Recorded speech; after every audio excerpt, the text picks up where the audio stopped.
J'espère que vous allez bien, c'est Jérémy de la Crypto Brève. Au programme aujourd'hui, juste quelques petites micro-actus de la crypto-monnaie parce que c'est important de s'y intéresser. Et ensuite, on ira faire des petits points, des petits updates en fait de la géopolitique mondiale, voir comment est-ce que les marchés se comportent, voir où est-ce qu'on est dans le cycle de Bitcoin et si le bull run peut toujours arriver. En micro-actu de la journée aujourd'hui, je te partage un tweet de Paul Crypto Formation, rendons à César ce qui appartient à César. Dans son tweet, justement, il évoque le fait que les utilisateurs qui avaient été lésés par MTGOX en fait ont été remboursés en Bitcoin, sauf qu'à l'époque un Bitcoin ça coûtait des cacahuètes, aujourd'hui ça coûte une maison. Donc forcément les gens qui avaient des cacahuètes à l'époque, aujourd'hui ils ont plein de maisons dans leur poche. Et la différence avec FTX, je sais pas si tu étais dans la crypto-monnaie à ce moment-là, en fait il y avait une affaire un peu similaire à MTGOX, il y avait une faillite et toutes les personnes qui avaient des fonds sur MTX se sont vues perdre leurs fonds tout simplement. Sauf que la différence avec MTGOX, c'est que FTX vont rembourser en dollars le montant à l'instant du crash. Ça veut dire quoi? Ça veut dire que si toi à l'époque tu avais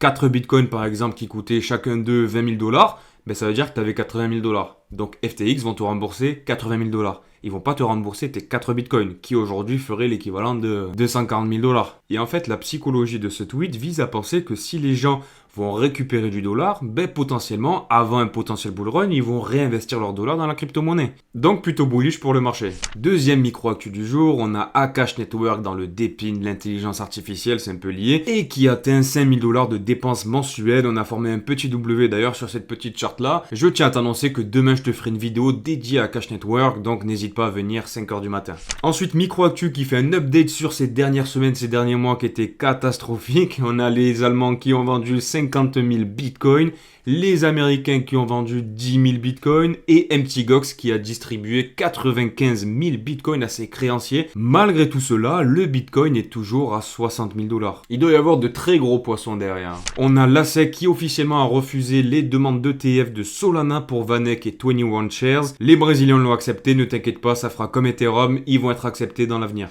Et en dernière micro-actu, avant de commencer sur le topic du jour, on a des stablecoins qui s'impriment à gogo, on a USDT qui imprime régulièrement des milliards de dollars, donc c'est bon signe parce que les dollars qui arrivent, ça va servir pour acheter de la crypto-monnaie.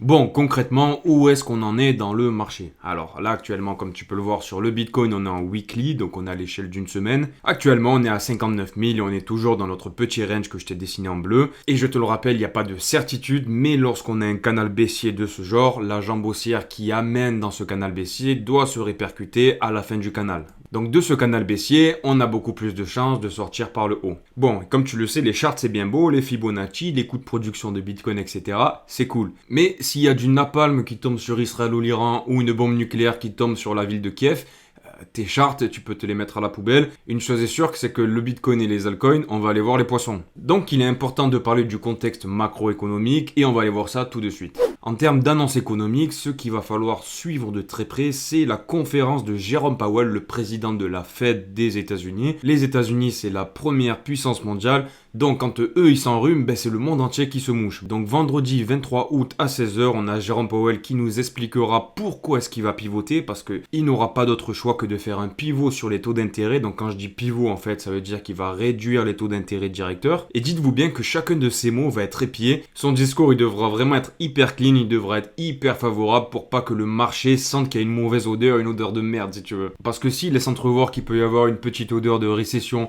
qu'il peut y avoir des choses qui soient pas vraiment favorables pour l'économie, sache bien une chose, c'est que tous les marchés risk-on, donc tous les marchés sauf l'or et le dollar, ils vont aller directement au coquillage gros. En parallèle de ça aussi, une chose à surveiller qui pour l'instant commence à prendre forme et c'est plutôt intéressant, c'est qu'on a le DXY, donc en fait l'indice du dollar américain, qui est en train de perdre pas mal de force. Je te fais un petit peu la métaphore avec la liquidité et les différents sauts dont je t'ai déjà parlé. Si tu prends la liquidité internationale possédée par les institutions, les pays, les personnes, faut imaginer ça comme de l'eau. On a différents sauts, on a le saut de l'immobilier, le saut de l'or, le saut du dollar américain, le saut des actifs, le saut du S&P 500, le saut des cryptos qui est tout petit, c'est une bolinette. Et en fait, comme le dirait Lavoisier, rien ne se perd, rien ne se crée, tout se transforme. Bon, pour la monnaie, ça peut se créer aussi. Bref, partons du principe que rien ne se crée, du coup, en fait, l'eau, elle va transvaser d'un vase à un autre. Donc, elle va partir quand tout va mal, vers l'immobilier, vers l'or, vers le dollar américain qui est refuge. Et quand tout est censé aller bien,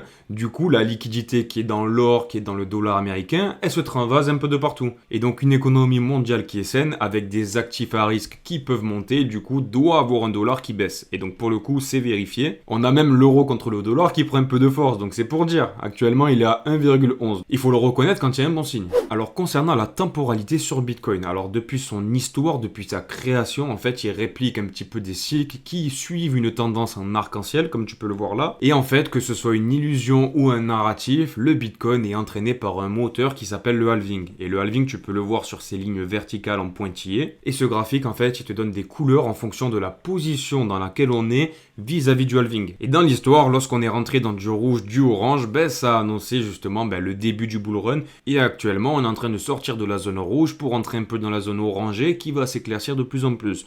Donc ça, d'un point de vue temporalité, c'est plutôt encourageant pour le Bitcoin. Par ailleurs, un point aussi à prendre en compte pour dézoomer un peu sur la situation, sur nos émotions vis-à-vis du marché, parce qu'on est investi avec notre argent, des fois c'est dur de prendre du recul, tu vois. En général, c'est 150 jours après le halving que le Bitcoin se gonfle de liquidité et qu'il explose vers le nord. Et là, actuellement, on est à plus 121 jours du halving de Bitcoin. Donc si on regarde 150 jours après le halving, ça nous amènerait à la fin septembre. La fin septembre, on a aussi les taux d'intérêt qui doivent arriver, les nouveaux taux d'intérêt qui doivent être plus bas. En parallèle de quoi, si on regarde l'arc-en-ciel de Bitcoin, actuellement avec la correction qu'on a connue, on est même rentré dans la zone bleue qui est une zone d'achat. Donc c'est une zone qui est plutôt propice à l'investissement dans le Bitcoin. Donc ça nous amène à penser que si les cycles se répètent, si on n'a pas de bombe qui tombe sur Kiev ou je sais pas où, si la Fed joue bien son rôle justement de régulateur et qu'il ne commence pas à casser les bonbons avec le marché, il pourrait potentiellement repousser encore une fois la récession à potentiellement 2025-2026, que sais-je, et ça nous permettrait de connaître encore une nouvelle vague qui pour le Bitcoin et la crypto-monnaie pourrait en profiter pour se gonfler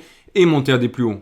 Actuellement, comme je te dis depuis plusieurs semaines maintenant, je maintiens ma thèse sur le Bitcoin. Concernant le cours du Bitcoin, je maintiens ma thèse que je t'ai partagée suite à la remontada post-crash qu'on a connue il y a maintenant quelques semaines. Pour moi, le Bitcoin est toujours dans une zone de flou, dans une zone d'incertitude si tu veux plus ou moins, parce qu'en fait, on n'a pas eu encore la validation vers une tendance haussière et potentiellement, on peut encore aller revisiter des plus bas comme les 49, voire les 45. Il faut comprendre que ce n'est pas impossible, notamment avec le contexte macroéconomique, la géopolitique, l'économie mondiale, et que en fait pour se sécuriser il faudrait que le Bitcoin atteigne à minima la porte des 64 000 quoi, les 64 000 qui clôturent en journalier, et là on pourrait se dire ok ouf, là c'est bon, on est vraiment dans le train, on peut repartir. Donc là si tu veux à court terme, on est encore assis entre deux chaises pour rester poli, et la clôture daily au-dessus des 64 est nécessaire pour justement venir casser ce canal baissier et repartir vers les plus hauts qu'on attend avec pas mal de liquidités, etc. Parce que le truc relou à mettre dans l'équation dont je t'ai déjà parlé, qui peut tout faire capoter, en fait, c'est le contexte géopolitique. S'il y a une bombe nucléaire ou je sais pas quoi, tu peux être sûr qu'on va aller à la cave visiter les 49-45K, quoi. Donc c'est important d'en avoir conscience. Vidéo un petit peu différente, mais sache que demain, je te fais un dossier spécial sur Akash Network. Il est en train de se passer des choses plutôt intéressantes sur ce token-là. On va aller rentrer dans les métriques et les éléments techniques d'Akash Network, donc n'hésite pas à venir demain 5h du matin. Tu connais le trilemme, abonne-toi, laisse un like, un commentaire, bisous, ciao ciao, bam!